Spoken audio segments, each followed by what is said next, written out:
In the dusty plains of 1880s Arizona, where the sun baked the earth like a blacksmith's forge and the wind whispered secrets through the mesquite trees, lived a man named Elias Thorne.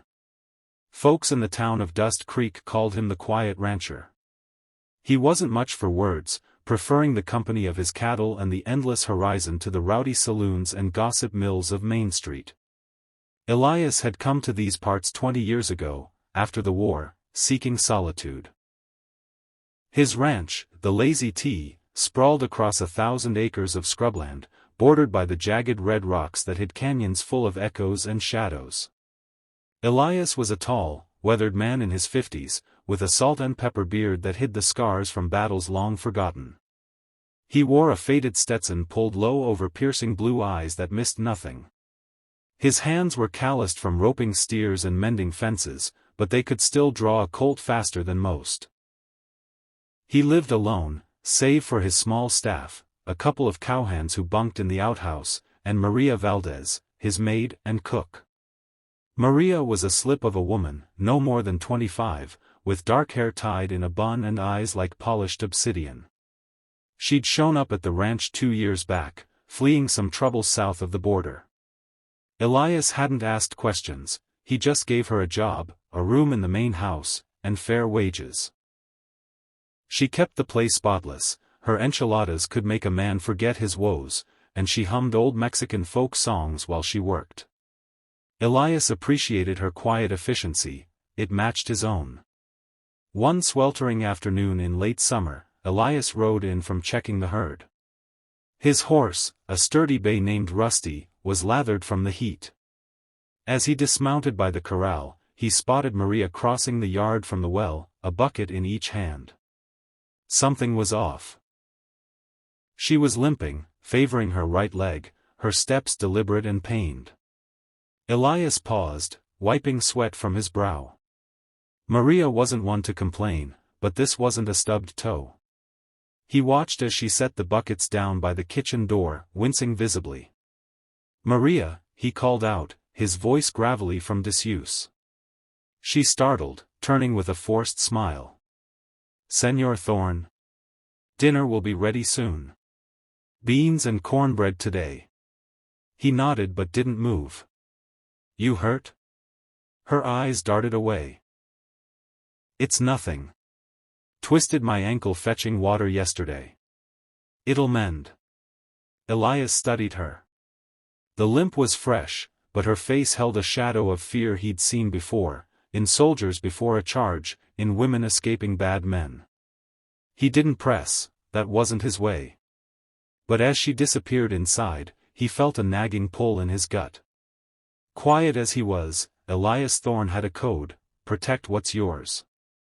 That night, over supper, the ranch hands, young Billy and grizzled old Pete, chattered about town news.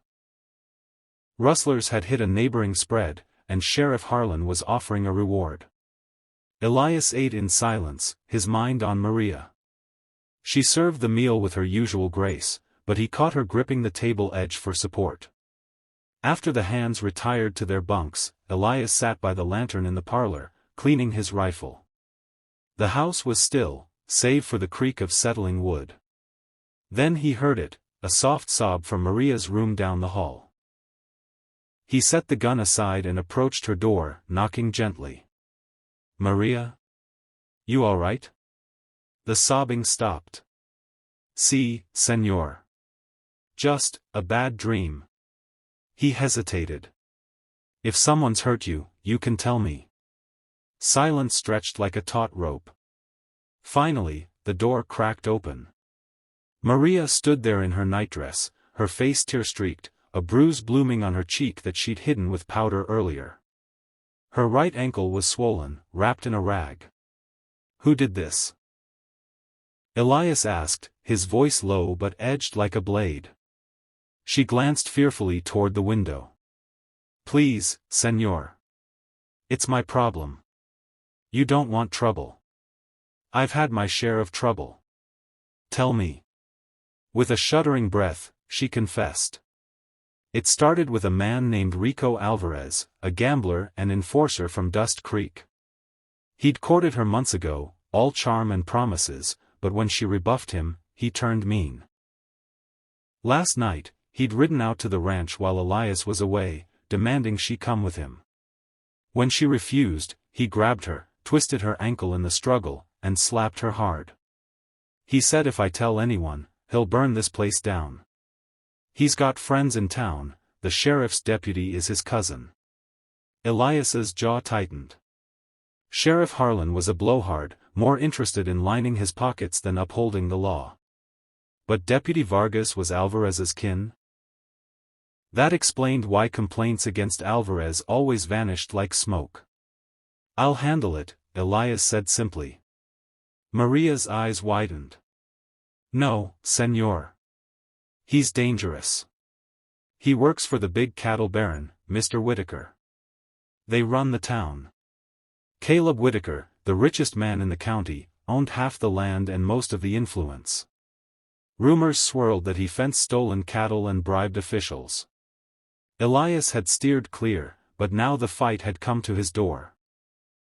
The next morning, Elias saddled Rusty and rode into Dust Creek. The town was a cluster of adobe buildings and wooden storefronts, buzzing with wagons and cowboys. He tied up outside the sheriff's office, a squat building with a star painted on the door. Inside, Sheriff Harlan lounged behind his desk, boots up, chewing tobacco. Deputy Vargas, a wiry man with a mustache like a broom, leaned against the wall. What brings the quiet rancher to town? Harlan drawled, not bothering to stand. Elias removed his hat. Got a complaint. Rico Alvarez assaulted my maid last night. Twisted her ankle, bruised her face. Vargas snorted. Alvarez? He's a good fella. Probably a misunderstanding. Harlan spat into a spittoon. You got proof, Thorne? Or just a woman's word? Elias met his gaze. Her word's enough for me. You gonna arrest him? The sheriff chuckled.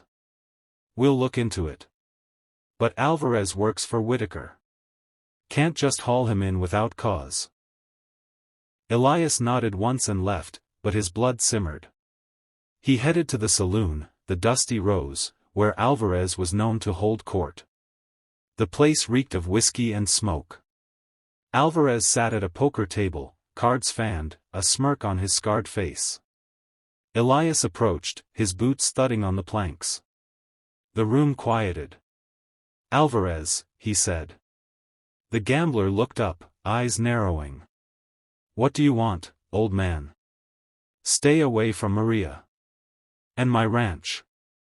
Alvarez laughed, his cronies joining in. Or what? You'll bore me to death with your silence? Elias didn't flinch. Just a warning. As he turned to leave, Alvarez's hand shot out, grabbing his arm. You don't warn me, rancher. I take what I want. In a blur, Elias twisted free, his fist connecting with Alvarez's jaw. The gambler sprawled back, chairs crashing. His friends rose, hands on guns, but Elias had his Colt drawn, steady as rock. Next one's a bullet, he said quietly. The barkeep yelled for peace, and Elias backed out, heart pounding but face calm. He'd stirred the hornet's nest. That night, back at the ranch, Elias fortified the place. He sent Billy and Pete to town for supplies, keeping watch with his rifle. Maria begged him to flee, but he refused. Running ain't living, he told her. Sure enough, as the moon rose, riders approached, 5 shadows on horseback. Alvarez and his gang, torches flickering. They hooped, firing shots into the air. Come out, Thorne! Alvarez shouted. We'll burn you out. Elias stepped onto the porch, rifle cocked. Leave now, or die here. A gunshot cracked, splintering the doorframe. Elias returned fire, dropping one rider from his saddle. Chaos erupted, bullets whizzing, horses rearing. Maria huddled inside, praying. Elias took cover behind a water trough, picking off another attacker. Alvarez charged, pistol blazing. A bullet grazed Elias's shoulder, hot pain searing, but he fired back, hitting Alvarez in the leg. The gambler fell, cursing. The remaining two fled into the night, leaving their wounded boss. Elias dragged Alvarez inside, binding his hands. "You're going to town," he growled. But Alvarez sneered through the pain. "You think this ends it? Whitaker owns the sheriff. They'll hang you for this." Elias paused. Something clicked, the rustlers, the bribes, Alvarez's impunity. He searched the gambler's pockets, finding a crumpled letter. It was from Whitaker, ordering Alvarez to deal with the Valdez girl. "She knows too much about the shipments." Shipments? Maria, questioned later, revealed she'd overheard Alvarez boasting about Whitaker smuggling opium across the border, hidden in cattle drives. The sheriff was in on it, taking cuts. Elias's mind raced. This was bigger than a beating. If he turned Alvarez in, Harlan would bury it. He needed proof. Leaving Alvarez tied in the barn, Elias rode out before dawn, Maria insisting on coming despite her limp. "I know where they hide the goods," she said. "A cave in Red Rock Canyon." They reached the canyon as the sun crested, dismounting and creeping through the boulders. Voices echoed, Whitaker's men unloading crates from wagons. Elias peered over a ledge, boxes marked spices, but one split open revealed packets of white powder. "Opium." "Stay here," he whispered to Maria. He slipped down, silent as a ghost, knocking out a guard with his rifle butt. Grabbing a sample packet and a ledger from a crate, names, dates, payoffs including Sheriff H, he stuffed them in his saddlebag. But a twig snapped. "Intruder," a voice yelled. Gunfire erupted. Elias dove behind rocks, returning shots. One man fell, but more came. Maria, from above, fired Elias's spare pistol, covering him. He scrambled up, grabbing her, and they mounted Rusty, galloping away amid pursuing bullets. Back at the ranch, they found Alvarez had escaped, cut free by a returning crony, no doubt. Elias knew time was short. "We ride to town," he said. "But not to the sheriff." Dust Creek was stirring as they arrived. Elias burst into the telegraph office, Maria limping behind. The operator, wide-eyed, took his message, to the U.S.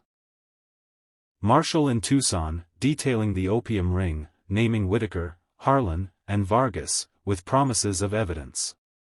Word spread like wildfire. By noon, a crowd gathered outside the sheriff's office. Harlan emerged, red-faced. "What's this nonsense, Thorne?" Elias stood tall, packet and ledger in hand. "Proof of your crimes. Opium smuggling. Bribes. Assault." Vargas drew his gun, but Elias was faster, shooting the deputy's weapon from his hand. The crowd gasped. Whitaker arrived on horseback, furious. "Arrest that man." But the townsfolk, long oppressed, murmured dissent. A shopkeeper shouted, "We've had enough of your tyranny." Chaos ensued. Whitaker's men charged, but Elias rallied the crowd, farmers, miners, even some cowboys turned against their boss. Fists flew, guns barked. Elias tackled Whitaker from his horse, pummeling him until he yielded. Sheriff Harlan tried to flee, but Maria, brave despite her pain, tripped him with a broom from the sidewalk. He sprawled, and Elias cuffed him with his own irons. By dusk, the marshal's deputies arrived, alerted by the wire. They carted off Whitaker, Harlan, Vargas, and Alvarez, recaptured hiding in the saloon. The evidence was ironclad, the ledger listed payoffs totaling thousands, shipments traced to border crossings. The town hailed Elias as a hero, but he shrugged it off. "Just protecting what's mine." Maria smiled at him, her limp easing. "You shook the whole office, senor. They'll need a new sheriff." Elias nodded. Maybe he'd take the badge, quietly, of course. In the weeks that followed, Dust Creek transformed. Honest folk took charge, rustling ceased, and the opium trade dried up. Elias returned to his ranch, but with Maria by his side, not as maid, but as partner. They married in a simple ceremony, her folk songs filling the air. Yet whispers lingered. The quiet rancher had spoken volumes with his actions, shaking not just the sheriff's office, but the foundations of corruption in the West. And in the canyons, echoes of gunfire reminded all that silence could be the loudest force of all.